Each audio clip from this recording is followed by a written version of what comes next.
Hi hello welcome back to my channel. ఇంకొక రెసిపీతో వచ్చేసాను. అదేంటంటే ఒక ఫిష్ రెసిపీతో వచ్చేసానండి. అదేంటంటే కలవల పులుసు. సో మీకు ఈ ఫిష్ తెలిసే ఉంటుంది. సో మా సైడ్ అయితే వీటిని కలవలు అంటారు. సో ఇవైతే కొంచెం ముళ్ళు ఎక్కువగానే ఉన్నాయి కానీ పులుసు బాగుంటుంది. అలాగే వీటిని ఫ్రై చేసుకొని తిన్నా కూడా బాగుంటుంది. సో చూసారు కదా, ఎంత టెంప్టింగ్గా ఉంది కదా. టేస్ట్ అయితే చాలా బాగుందండి.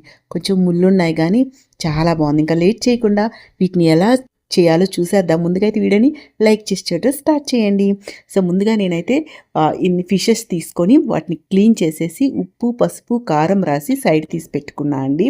తర్వాత స్టవ్ పైన ఒక ప్యాన్ పెట్టుకొని దాంట్లోకి ఇక్కడ నేనైతే కోకోనట్ ఆయిల్ని యూజ్ చేస్తున్నాను.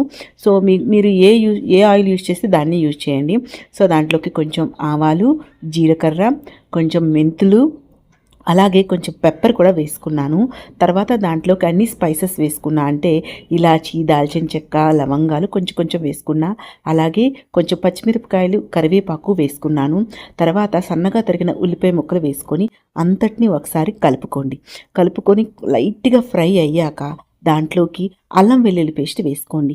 కొంతమంది ఏంటంటే ఫిష్లో మనకి అల్లం వెల్లుల్లి పేస్ట్ వేయరండి.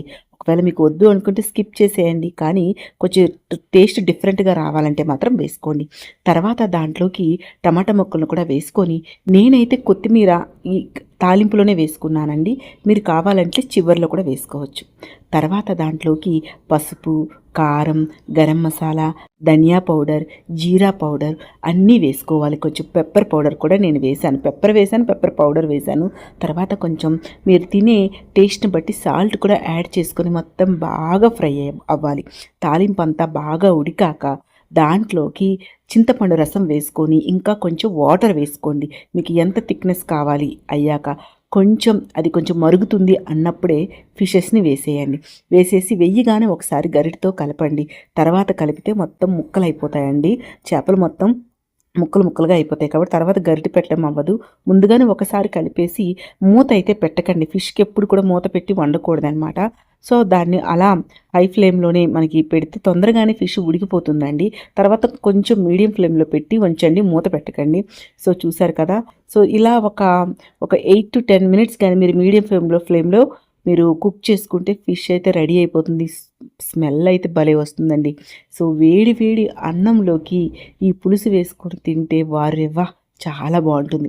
చిన్నపిల్లలకి పెట్టడం కొంచెం కష్టమేనండి, ఎందుకంటే ముళ్ళు చాలా ఎక్కువగా ఉన్నాయి. టేస్ట్ అయితే భలే ఉందండి. ఇంకా లేట్ ఎందుకండి, చూసారు కదా, చేయడం చాలా ఈజీ కదా, సింపుల్ అండి. సో మీరు కూడా చేసేయండి. రెసిపీ నచ్చితే నా ఛానల్లో చాలా మంచి రెసిపీస్ ఉన్నాయి, ఒకసారి వెళ్ళి చూడండి. నచ్చితే నా ఛానల్ని సబ్స్క్రైబ్ చేసుకోండి ప్లీజ్.